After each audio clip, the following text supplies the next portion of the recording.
danas unboksujemo iPhone.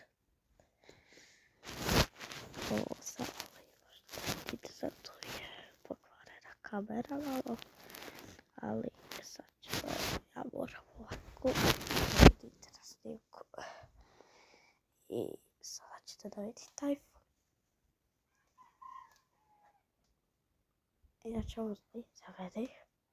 Evo ga druga rođendana, pa evo tako klube, zato ja već imam isti iPhone. I evo unboxing. Već je znavali. Ja sam se samo mijenio sa bratom da mislim, ja sam ga kupio i odmah sam ga, ja se unboxao da pokažem. Moju drugu i eto ga sad ćete da vidite iPhone. iPhone je za OLED. Ja sam vam je sve rekao kako da. Ja sam sve napravio, već je uključen i to je to. Ćao.